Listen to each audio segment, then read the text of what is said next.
No, Chef, that was a good suggestion. I think we are very concerned when we find false reports. And, just like you, Chef, I'm at pains to understand what drives somebody to write a fake story. And, you are aware of that story which was written saying ahead of 31, that 31 July nonsense something. Comrade Namasa made it very clear here. He said the right to self-defense is a right of every citizen, and that our supporters must not be at the mercy of violent hoodlums.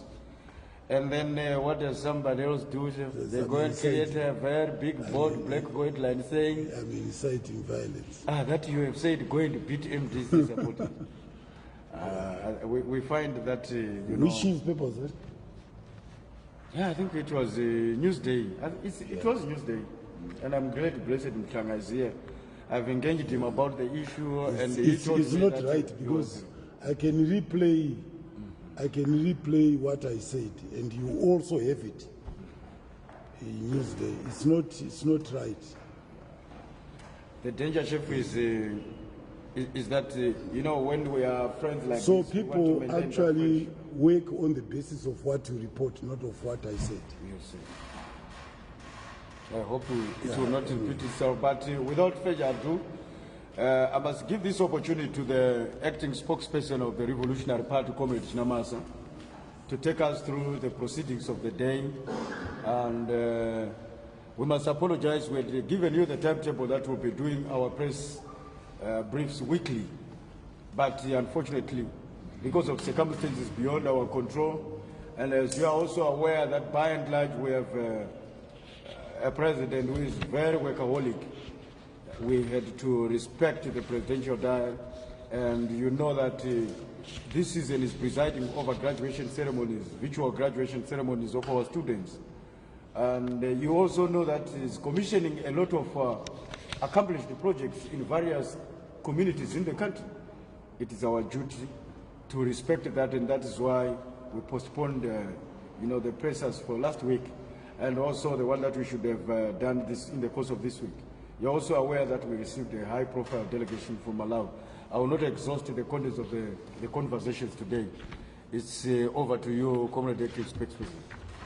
No, thank you very much. I must also start by apologizing most profusely for not being able to live up to our promise to hold our briefs on a weekly basis.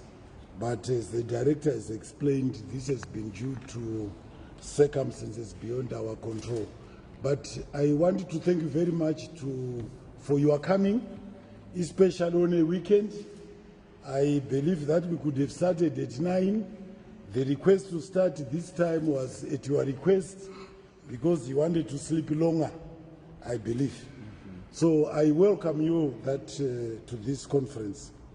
I want to start by Zanu PF extending its condolences to the families and the relatives and the nation at large on the passing on of retired Brigadier General Rufus Chigudu and retired Brigadier General Sambulo Ndlovu. Sorry, Brigadier General Chigudu was serving, not retired. As you are aware, they passed on and they both have been granted national hero status. And we want to applaud His Excellency President E.D. Mnangagwa and the entire leadership of the party and government for according the two heroes a befitting and deserving honor, that of national hero status. Let me comment on the visit by His Excellency President Dr. Lazarus Chakwera. We, Zanu PF, congratulates the President and First Secretary of Zanu PF, Comrade E.D. Mnangagwa, who is also the State President, and the President of Malawi, who is also the leader of Malawi's party, the Malawi Congress Party, Dr. Lazarus Chakwera, for a cordial 2-day working state visit. We want to express our gratitude to the Malawi Congress Party and the entire Malawian community for President Chikwera's visit, which coincided also with the birthday of Her Excellency, the First Lady of Malawi, Amai Monica Chakwera. The party also applauds the symbiotic relationship between our two peoples. As you know, we go quite a long way in terms of our relationship, way to the start, to the formation of ZANU in 1963, when ZANU received its first donation to help the party, came from the Malawi Congress Party in the form of a Land Rover, a brand new Land Rover. And we do not forget those who came to us at the hour of our need. We also have a very cordial working relationship with Malawi. As some of you may know, and I'm sure that some of the journalists here may be some people of Malawian origin, I'm sure there is no doubt.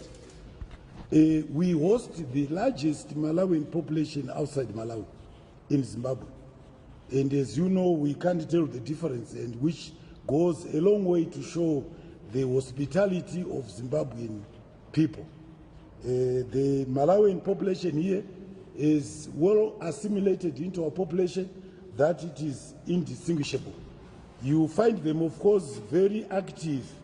They used to be very active in the football fields, in the mines, because as most Malawian communities came, they worked on the mines and on the railways and also on the farms. And they form, still up to this day, quite a big backbone of our soccer teams, whichever team you look at. So we want to thank President Chakwera for that visit. We also pay tribute to our Women's League, led by Comrade Chinomona, who organized a reception, a befitting reception and welcome to our colleague, President Chakwera, on arrival and also on his departure. Let me refer briefly to the incident that took place in Harare South, the shooting incident that took place in Harare South. As we all are aware, this incident happened on 1st of October, and it resulted in the loss of life of one of our youth members. And we want to make it very clear that Zimbabwe is not like any other country that is known to be a lawless, gun-trotting country. As such, guns and bullets should not be used without sufficient cause, because Zimbabwe is not a gun-toting community. So we await a report from the police. We have also asked our Youth League and our Department of Security to engage and find out what exactly transpired. And as we receive these reports, we should be making further comments. We also strongly warn private sector security players and individuals against this wantonness of playing with the guns without sufficient provocation. We reiterate the President's call that those who are electing to be threats to peace will be dealt with by the law without fear or favor.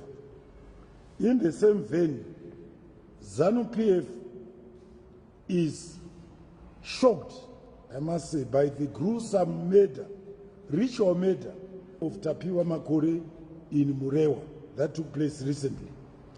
Again, we reiterate President Mnangagwa's call for justice on this matter, and that no stone should be left unturned to investigate and bring to book all those implicated, whether in the killing or those who commissioned the killing for ritual purposes, including, of course, the Sangoma, the Nganga, who is believed to have received the head of this innocent child. Ritual murders are taboo in Zimbabwe, and those who killed Tapiwa Makore must be dealt with. Zanu PF will be following this story closely with keen interest. I also want to take the opportunity to thank our colleagues, ministers, the President of the Senate, Comrade Chinomona, who is also the Secretary for Women's League, Comrade Muchangwa, who is our Minister of Information and Publicity, all the chairmen of Mashist, and also the churches who have visited to render their prayers and also to comfort the bereaved. We want to thank them for this gesture. On the by-elections, we endorse, of course, the wise decision taken by government to suspend the by-elections temporarily to ensure that the nation pulls out of COVID pandemic. When the time comes, we hope that we will harvest from the by-elections. We are very confident that we will harvest quite a good crop from the by-elections. We are also aware that the MDC alliance, once led by Chamisa, has never wanted our people to survive COVID-19, and this is why they are under pressure to put people's lives at risk. Zanu PF as a party of the masses of our people will not allow them to do so. As you know, in terms of our constitution, we are to hold our annual People's Conference in Bindura in December. I want to say that preparations have begun well, and this week our team visited Mashonaland Central, which will host the conference. The nature and form of the conference will be determined by COVID-19 regulations that will be in place at the time. We'll keep the nation updated ahead of the conference. On DCC elections, I just want to say that all those who want to contest in the DCC elections submitted their CVs, and the vetting has been completed. The Department of Commissariat, the National Commissar, will in due course advise the nation, those who made it in terms of qualification and those who didn't, and including, of course, any relevant statistics. This will be given by the political commissar. Let me also make reference to an incident that took place during primary elections in Kwekwe. I think it was last week. Again, we must say that Zanu PF condemns strongly any violence from whatever quarter. We don't encourage that decisions should be taken by violence. That is the most negative thing that took place at that event. But of course, the positive that arose from the event was that, as His Excellency has always said, Zanu PF is a mass party. Now, from time to time, the masses want to take ownership of the party. They want to influence the decision of the party. Where they feel that things are not going well, they want to influence and exercise their oversight right over the party. That should be encouraged, but not the violence. The farming season in Pfumvudza, the party wishes to express its gratitude to President Comrade E.D. Mnangagwa and his government for the sterling preparations for the 2020-2021 farming season, headlined the Pfumvudza program. We are more proud of the fact that both small-scale and large-scale farmers have received their agricultural inputs in time, a radical shift from the previous dispensation where inputs would undergo unnecessary bureaucracy to reach the people. This would result in inputs reaching farmers at the middle of or after the planting season. However, this year, The distribution of inputs has happened like clockwork so efficiently, and that makes us hopeful that given the rains, this farming season will be great. I want to point out that because of the widespread participation of our supporters, of our membership in the Fumvudza program, we are going to report and give the nation some statistics in my next brief as to what were the targets, to what extent the targets have been made, the extent of the distribution, and will do so province by province. I have asked Comrade Haritatos, who is the Deputy Minister in the Ministry of Lands, Agriculture, to join me in my next press brief on this issue. Preparations for Anti-Sanctions Day. The party has already commenced programs to mark the SADC Anti-Sanctions Day, which will be marked by all SADC countries on the 25th day of October of every year. We are proud that our government, under the stewardship and the leadership of President E.D. Mnangagwa, has performed immensely well despite the debilitating effects of these sanctions, which are hurting ordinary Zimbabweans and our economy.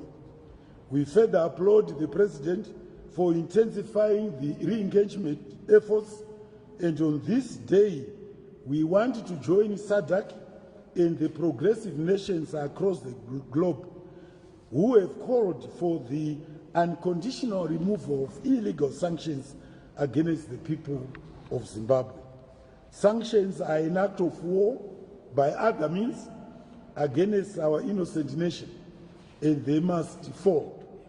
As we move towards this day, we applaud global and African leaders who have been consistent in calling for the removal of these illegal sanctions against Zimbabwe. In particular, I want to extend our sincere gratitude to President Uhuru Kenyatta of Kenya, President Cyril Ramaphosa of South Africa, who is also the AU chairperson, President John Pombe Magufuli of Tanzania, President Paul Kagame of Rwanda, President George Hage Geingob of Namibia, President Masisi of Botswana, among others in the region, who during the UN General Assembly, which was held virtually, they called for the unconditional removal of these illegal sanctions.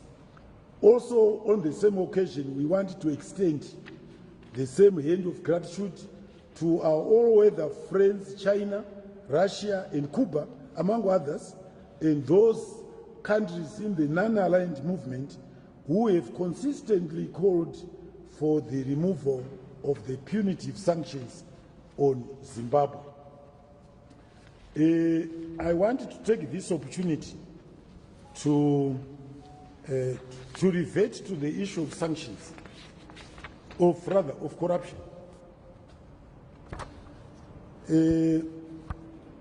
Following a press conference that I've given a few weeks ago on corruption in the MDC-led local authorities, several persons have come forward with information that further exposes the rot in the Nchitungwiza Town Council.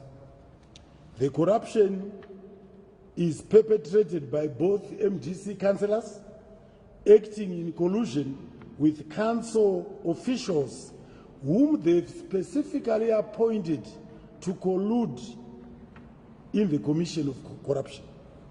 The municipality of corruption boasts of systemic corruption ranging from unfair labor practices, irregular distribution of land, lack of quality service provision, etc. The list goes on. As we all know, or should know, the municipality is an entity which is established in terms of the Urban Councils Act. Its administration and day-to-day running office affairs are mandatorily governed by the statutes constituting it, and of course by other relevant statutes such as the Labour Act, the Public Procurement and Disposal of Public Assets Act, among others. However, in the case of the MDC-led Chitungwiza Municipal Council, adherence and compliance to these statutes is an exception and not the rule. Over and above the mentioned statutes, the MDC-led municipality has also in place policies and procedure manuals such as the housing policy, human resources policy, and gender policy to ensure checks and balances. The MDC-led council does not pay heed to these policies and procedure manuals. I want to give just below instances of corruption that are taking place in Chitungwiza. From the outset of the new council, after the election, and to herald their corrupt character, irregularities surrounded the elevation of the mayor. The mayoral election was marred by irregularities, leading to the challenging of the procedures that were followed by council. As a result of this challenge, council went for 4 months without a substantive mayor. 2. Barely 2 months after MDC-led council came into office, the States Allocation Committee was dissolved. The corrupt MDC-led council abandoned the checks and balances that the accounting officer had put in place on the allocation of states. The Housing Committee, chaired by the councillor who later became mayor, completely set aside the procedures governing the allocation of states. The Housing Committee abolished the States Allocation Committee in order to facilitate the MDC councillors' planned corrupt activities on the disposal of land. The dissolution of the States Allocation Committee left the housing director with absolute powers to allocate states willy-nilly and without following or adhering to any procedure. Following the dissolution of the States Allocation Committee, 889 states were allocated arbitrarily, irregularly, and abruptly and corruptly, and without the pretense of adhering to any procedure. 3. Sometime in April last year, a further number of states were allocated, also irregularly and corruptly, without following laid down allocation of housing procedures. When queries were raised, the Director of Housing and the Director of Works did not seem to care and pursued the corrupt activities that they had embarked upon. 4. The Chitungwiza MDC-led council has been in complete violation of the Regional Town and Country Planning Act in the subdivision of state land. Over 100 stands have been created in violation of Section 43 of the said Act. 5. Stands of service stations have been allocated without the required certification from the Department of Physical Planning, from ZERA, from EMA, and other relevant authorities. 6. The town clerk, Dr. Makunde, when he raised the red flag over the irregularities, became a victim and was irregularly and unilaterally suspended, reinstated, and then suspended again. Victimization of the West Order. 7. The several people were allocated stands arbitrarily, irregularly, and corruptly proceeded to develop the stands even before leases were signed and even before plans were submitted and approved by the council. 8. There is no routine development control exercised by the MDC-led Chitungwiza Town Council to stem the illegal development taking place under its jurisdiction, as several illegal buildings have sprouted in the area under the jurisdiction of the MDC-led Chitungwiza Town Council, and in full view of the MDC councillors' corrupt eyes. 9. A service station at Chigovanyika shopping center was corruptly allocated and again without following laid down procedures. The MDC mayor and 2 others are being fingered in this corrupt allocation of the service station. 10. The MDC mayor unilaterally appointed Engineer Duma as acting town clerk, who was himself on bail conditions, prohibiting him from interfering and tampering with evidence and with witnesses. The unilateral appointment was done without following any procedures. In this instance, the mayor violated the bail conditions imposed on Engineer Duma, who is now responsible for running the council and is accessing all relevant documents implicating him in acts of corruption. In this particular matter, tampering with evidence cannot be ruled out. For corrupt reasons, the MDC mayor deliberately placed the rat in the granary. 11. In appointing Engineer Duma as acting town clerk, the MDC mayor also violated a clause of the Urban Councils Act, which states that in the absence of the town clerk, the chamber secretary shall perform functions conferred or performed by the town clerk. Also to be highlighted is the fact that the MDC mayor has no legal power to unilaterally appoint officials to positions in the council by sidestepping the chamber secretary. The MDC mayor was clearly motivated by corrupt intentions. 12. The appointment of the disciplinary board and the prosecutor for the disciplinary hearing of Dr. Makunde, the town clerk, was done without following laid down procurement procedures. The MDC mayor unilaterally appointed a disciplinary board and a law firm to prosecute the matter of the suspended town clerk with the intention, no doubt, to produce the desired outcome.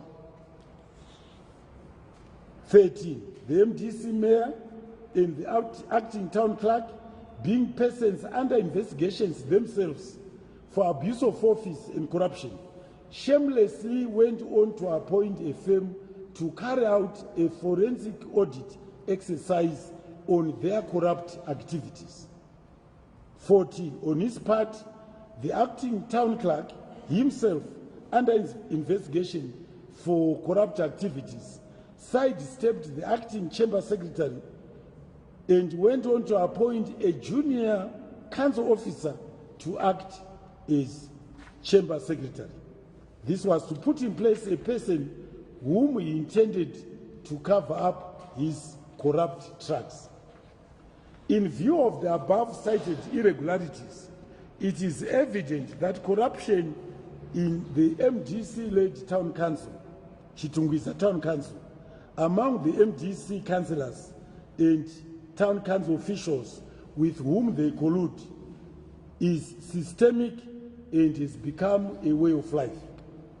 Accordingly, Zanu PF is demanding that the MDC councillors should resign forthwith en masse to pave way for investigation into their corrupt activities. Zanu PF is also demanding the reinstatement of the town clerk who was removed by the MDC mayor to facilitate their corrupt activities. Zanu PF considers the suspension of the town clerk to be null and void.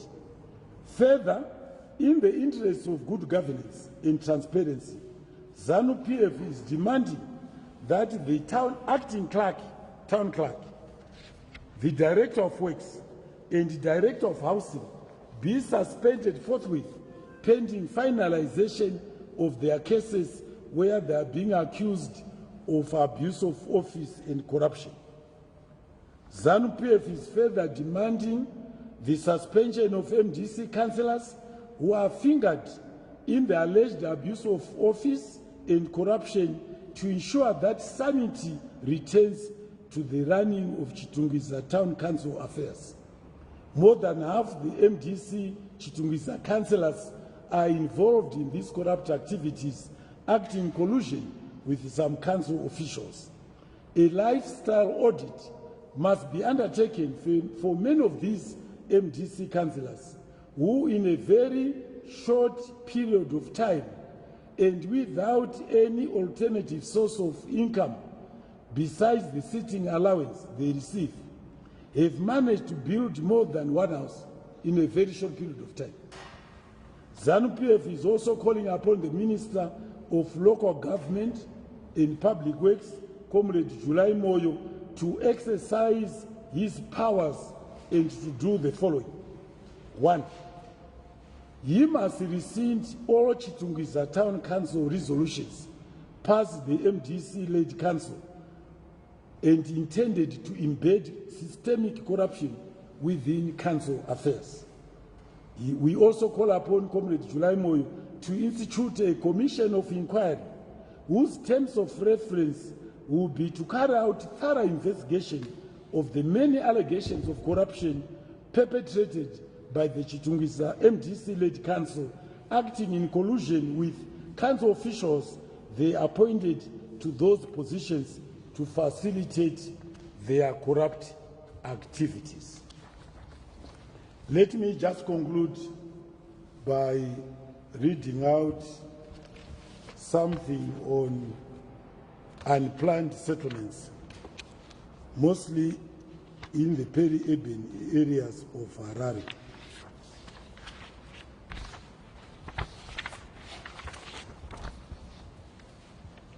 Zanu PF wishes to commend government, and in particular the Minister of National Housing and Social Amenities, Comrade Garwe, for taking steps to implement the party's manifesto with respect to unplanned settlements in urban and peri-urban areas, with particular reference to Harare.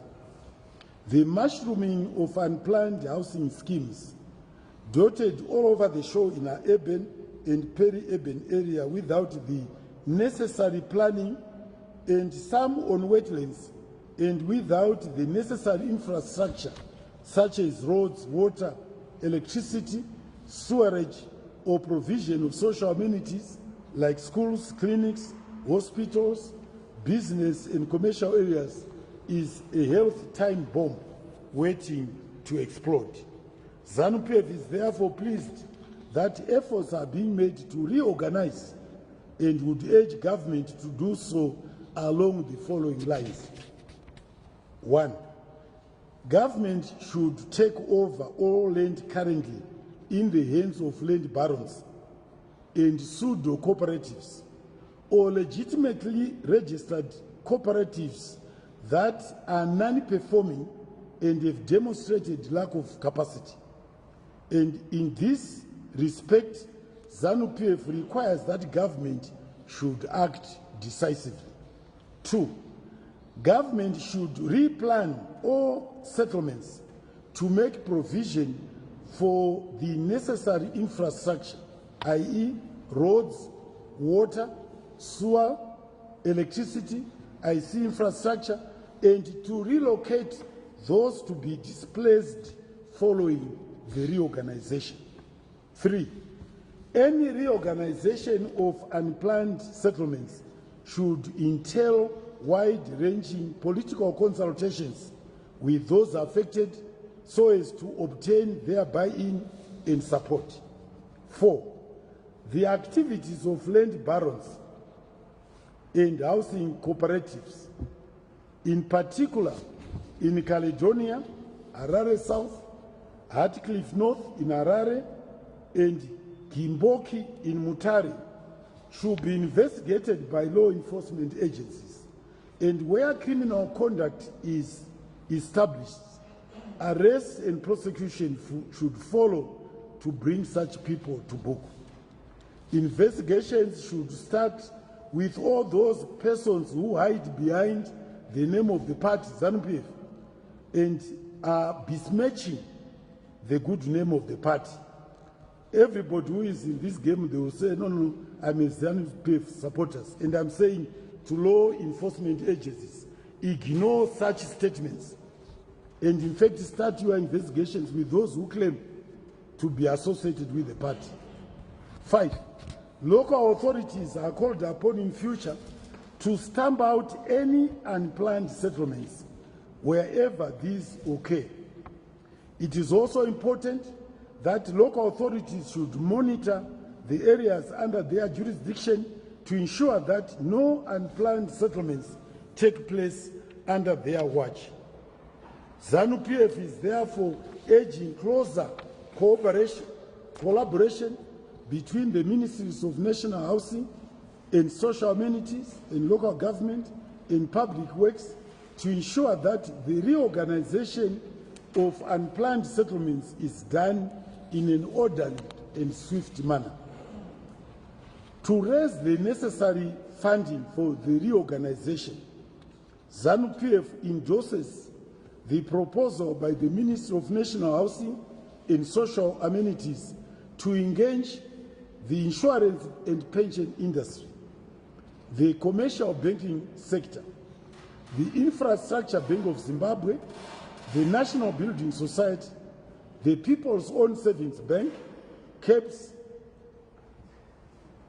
Bank ABC, and public listed companies in particular, especially those companies who want houses for their employees. They should be quite happy to erect accommodation for their employees. So for the success of this policy on reorganization, government through the Ministry of Local Government and Public Works is being called upon by Zanu PF to provide affordable land with security of tenure. End of my statement and end of my statements for today. Thank you very much, Comrade Acting Spokesperson. And, to my colleagues, as you have seen, we have paid the price for keeping too long with a lot of issues for 2 weeks.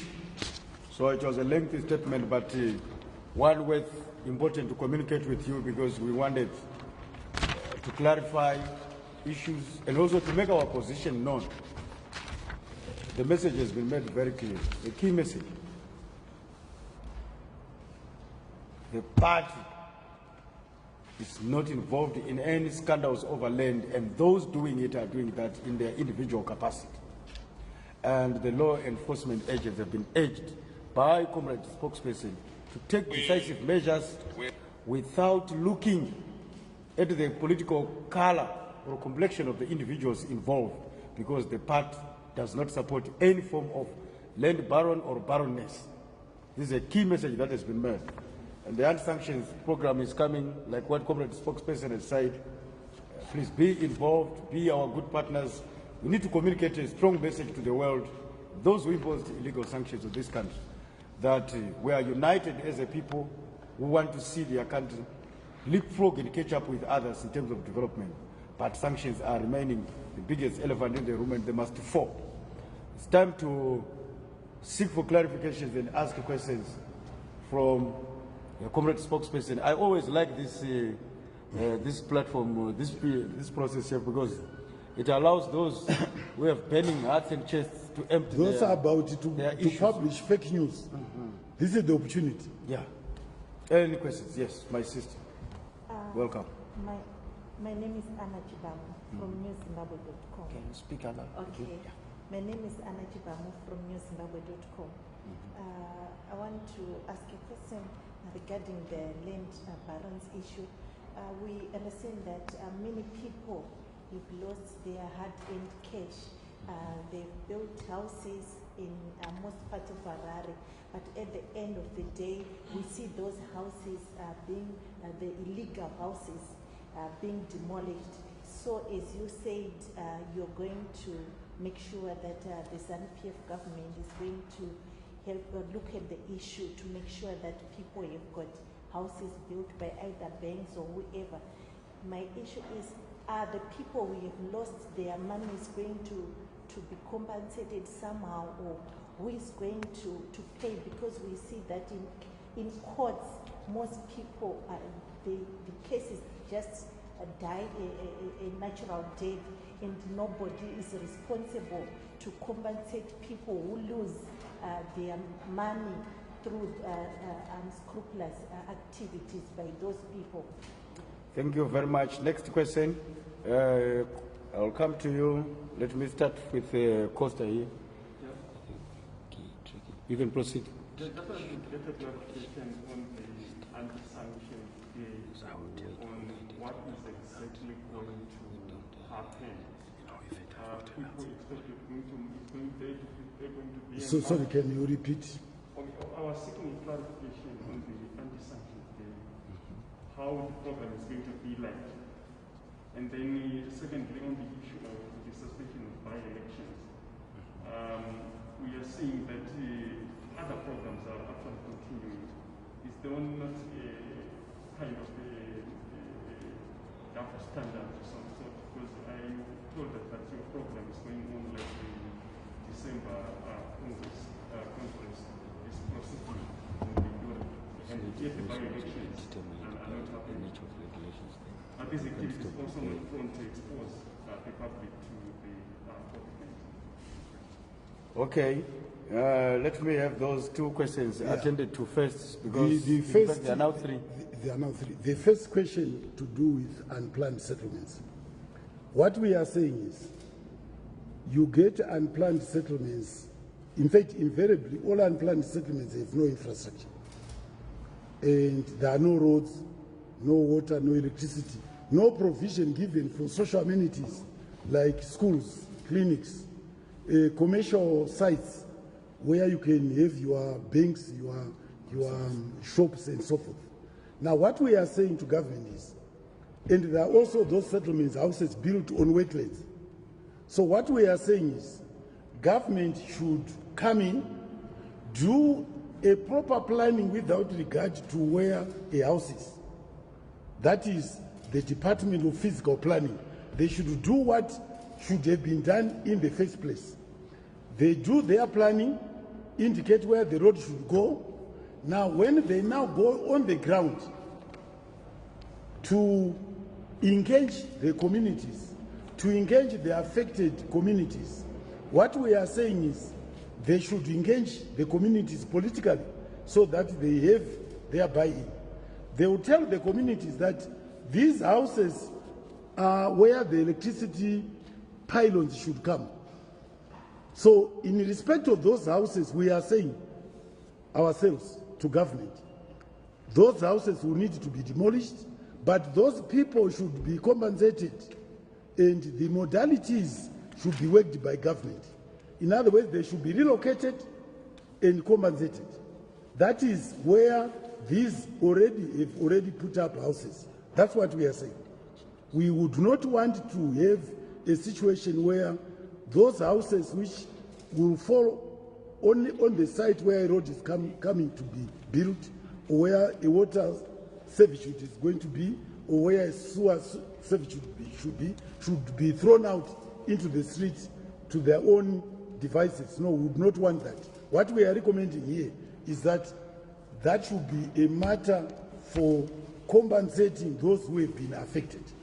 But as we compensate those who have been affected, we should go against those who put these structures in the first place without a proper planning. We should go after them, whether criminally or through civil action. We should go after them to recover any compensation that may have been paid to those who have been affected. That, I think, answers that. The anti-sanctions day, we have not yet quite concluded the format that the anti-sanctions day is going to take in terms of how we are going to commemorate this day. We are still at preparatory stages. We will advise you in due course. I hope that by the time of my press brief next week, I should be clear as to how we are going to do it. And we would welcome any suggestions from you in that regard. Yeah. Tell us how you think we should commemorate the day in a way that the message goes out to every corner of our country, to every corner of the world, that anti-sanctions, that sanctions are illegal and should be removed unconditionally. We should also never forget to send the message that these sanctions were asked for by MDC and their colonial masters. That message should reverberate in the country and also internationally, which is the point I always make. Zimbabwe is a liberated country. It did not come through democracy. There was no vote to say Zimbabwe now wants to become independent. It was fought for. Now, those who opposed its liberation should never dream of ruling this country. Those who opposed the independence of this country, those who opposed the land redistribution program should never dream of ruling this country. They don't deserve it. They and their masters, they don't deserve it. So we need to have those messages loud and clear on this day, and what format we stand guided. But we are already doing our preparations in this regard. The suspension of the by-elections. Firstly, let me say that, to my knowledge, as Zanu PF, we have already started preparing, doing our primary elections. So the postponement came because of the COVID-19. And so if you're asking about whether it was proper and so forth, put that to government. After all, the regulations are issued by government. I don't see any double standards myself. And when the situation is considered appropriate, I'm sure that the COVID-19 regulations will be relaxed to allow for by-elections to take place. But let me make it very clear, Zanu PF is ready today for any by-elections. You know, we are ready today, any day. And we will proceed and continue with our primary elections, so that, as you know, during primary elections there is a lot of rivalry. So we'll give more time for healing between our respective members who have contested during the primary elections. Thank you very much. Any further questions? Any other questions? Those even, complaining about the postponement of by-elections, Jeff, I thought it's something very interesting that we should put across. We don't know who they stand for, and we don't know who they are, and we don't know which political party do they call themselves. Now that, the wrangles continue day in, day out, today you find another group is in Harvest House, tomorrow is another one, and those kind of things. You don't know who is who, except that they are not. However, that their focus is now on Zanu PF, and what we are doing, we love it because we are the only national political party and the only mass party in the country. So we are happy about that. Yes. Like I said, these are people fighting who gets the larger share from the colonial master, who sits at the table of the colonial master. That is what the fight within MDC is all about. Yes. Nothing to do with ideology. Nothing. They oppose the land issue, land distribution. They didn't want democracy, the country to be independent. They don't like the sovereignty of the country.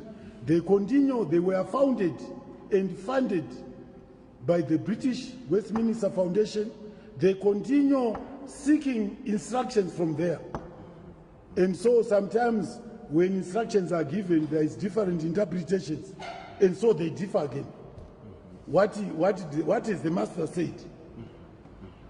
That is the problem with MDC. Splitting MDC. Yeah. I'll go to my lady in pink there, in the spectacles. Can you speak aloud so that the spokesperson will comprehend you well?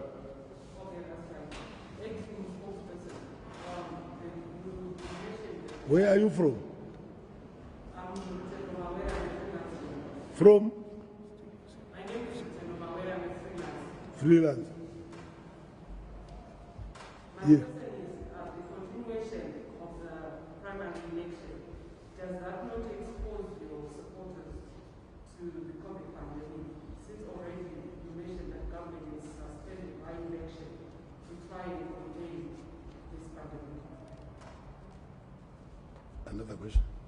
Yes, another question. Where is blessed today? I'm afraid before that headline, which goes completely the opposite of what we have said, can best be prevented if we give you an unwarranted session of questions from you. Sure. Then I'll come to you, my sister. Just to mention that I'm not the editor of the Newsday. Okay. And I'm a senior reporter there. But I'm sure the office of the editor is open to engaging where you have queries. So I do not speak on behalf of the Newsday. But my question.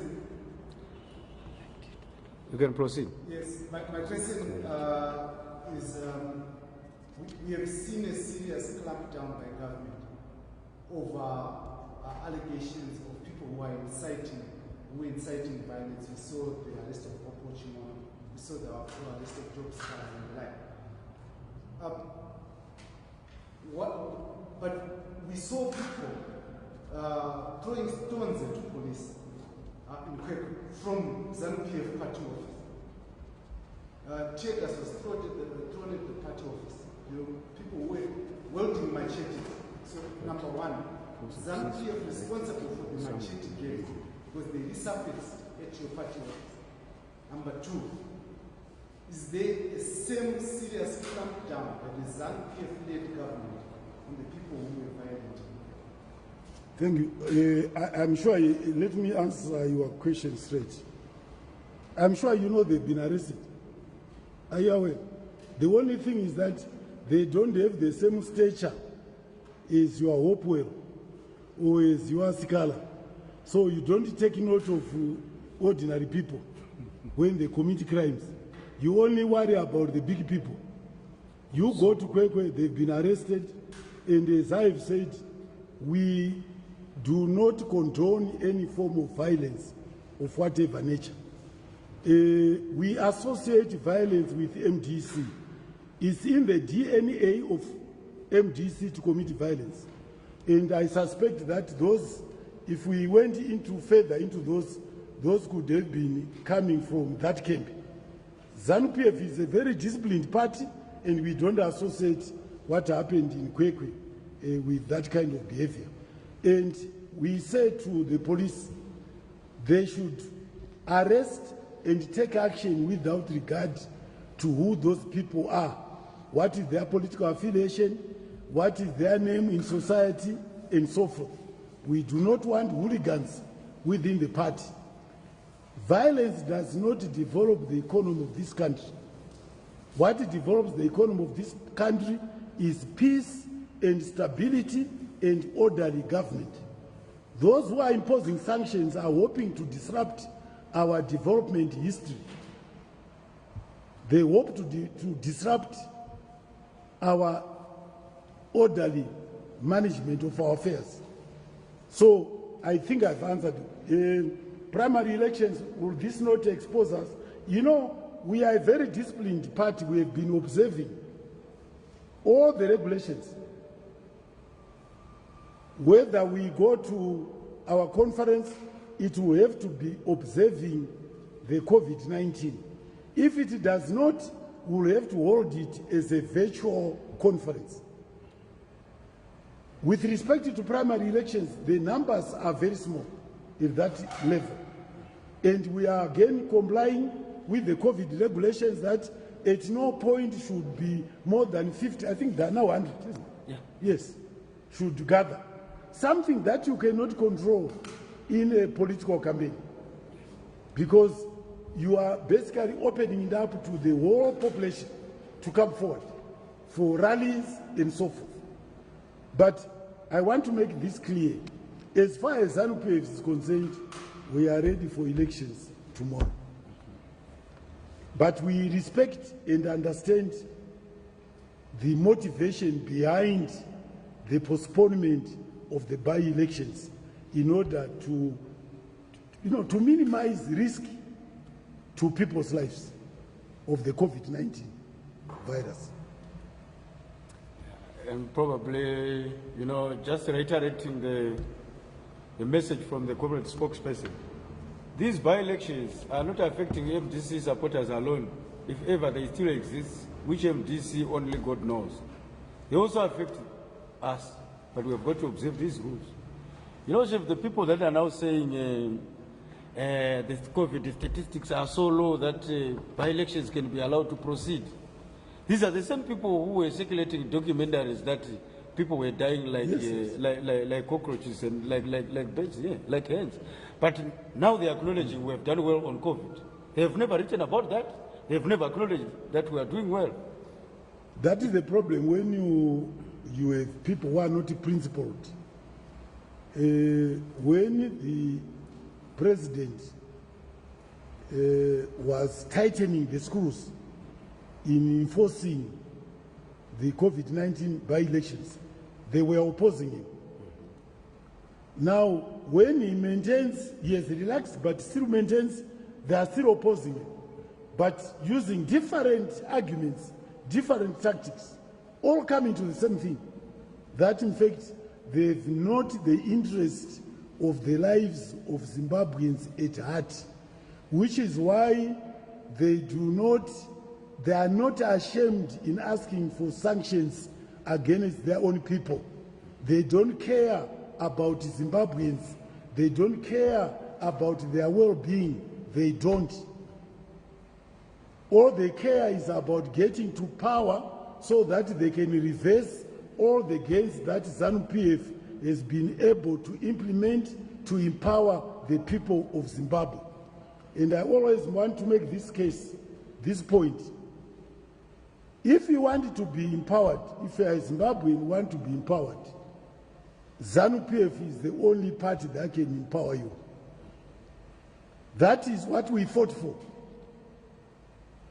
Don't go and by the political parties that in fact have studiously disempowered their own supporters, asking their supporters not to participate in the land redistribution program. Now, 20 years later, their supporters are now crying foul against them. Crying foul against them. And they are feeling jealous against those who have been empowered. Now, I wanted to say, please, try, even when you are a sellout party, try to, to have some conscience about your people, the people you purport to want to represent. The message coming clear. It's never too late to join Zanu PF. You are welcome at any given point. You are welcome. I think, is there anybody who still have a burning issue question? Let me come to my left, then I will conclude with you, blessed. Today, even if Chef, they have 100 questions, we have taken a good part of their weekend. I know blessed could have been somewhere where we normally meet. And where do you normally meet? In the Gazaland, somewhere there, Not to America.